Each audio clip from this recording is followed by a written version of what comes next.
வச்சிருக்கையா?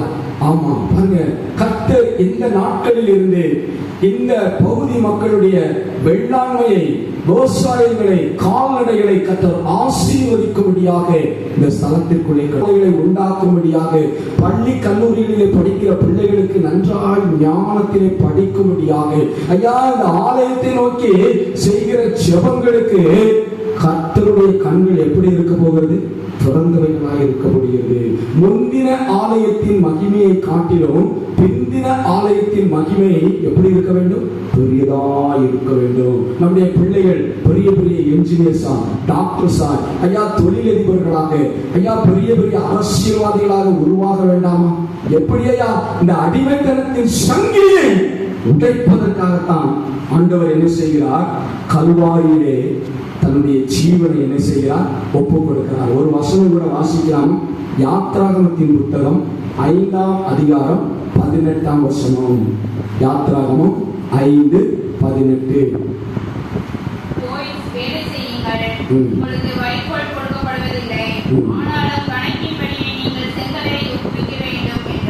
பாத்தீங்களா?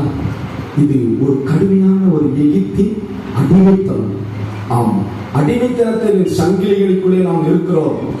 பாருங்க, ஜாதிய கட்டுகளிலே, சமுதாய கட்டுகளிலே, பாவ கட்டுகளிலே, அக்கிரமத்தின் கட்டுகளிலே, சாபத்தின் கட்டுகளிலே கிடந்த நம்மை இப்படிப்பட்ட அடிமைத்தனத்தின் சங்கிலிகளை உடைக்கும்படியாகத்தான் ஆண்டவர் என்ன செய்கிறார்?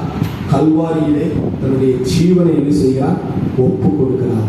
அந்த தேவனுக்கு நம்முடைய வாழ்க்கையை நாம் ஒப்பு கொடுக்க வேண்டும்.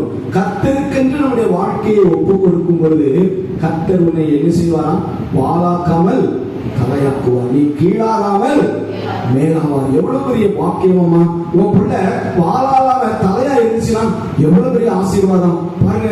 ஆண்டவர் சொல்லுகிறார், அந்த சாலமோனுடைய நாட்களிலே ஆலயம் கட்டுவதற்கு ஆண்டவராகிய இயேசு கிறிஸ்துவுக்காக அந்த தாவீதும் அந்த சாலமோனும் எத்தனையோ 1000 டன் தங்கத்தை அந்த ஆலயத்திற்கு என்று என்ன செய்தார்களாம்? செலவழித்தார்கள். வேதம் அப்படிதான் சொல்லுது. இன்னைக்கு 1 கிராம் தங்கம் என்ன ஆகலாமா? 8000 ரூபாய் 1 கிராம்.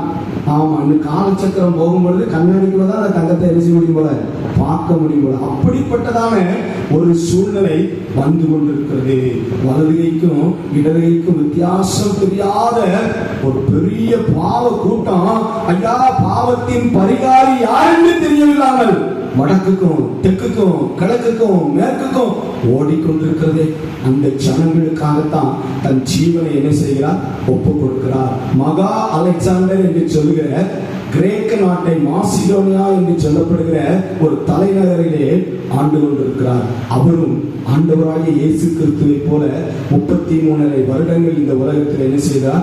ஆட்சி செய்து இந்திய பேரரசு முதற்கொண்டு ஐரோப்பிய அரசாங்கம், ஐயா வடமேற்கு எல்லை வரைக்கும் தன்னுடைய ராஜ்யத்தை விரிவுபடுத்தினவர். தன்னுடைய கடைசி காலத்துல தன்னுடைய ஆவியை ஒப்பு கொடுக்கும் பொழுது அந்த மகா அலெக்சாண்டர் இஸ் தி கிரேட் என்று சொல்லப்படுகிற அந்த அலெக்சாண்டர், நீங்கள் என்ன செய்யலாம்? என்னை அடக்கம் செய்ய வேண்டும் என்று சொன்னான். ஏன் என்று சொன்னால், இந்த அலெக்சாண்டர் இந்த உலகத்திற்கு வந்தான்.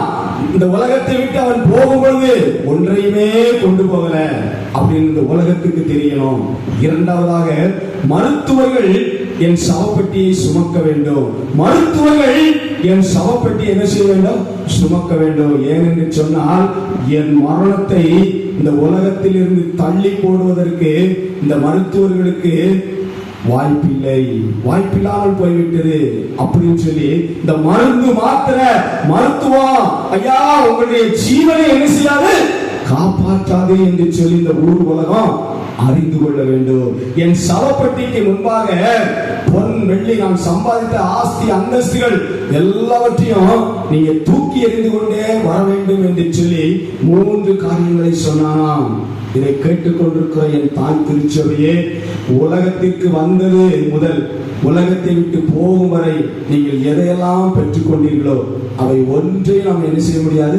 கொண்டு போக முடியாது. அப்போ உங்களை தாயின் கருவிலே தெரிந்து கொண்டதற்கு கர்த்தருக்கு ஒரு நோக்கம் இருக்கிறது.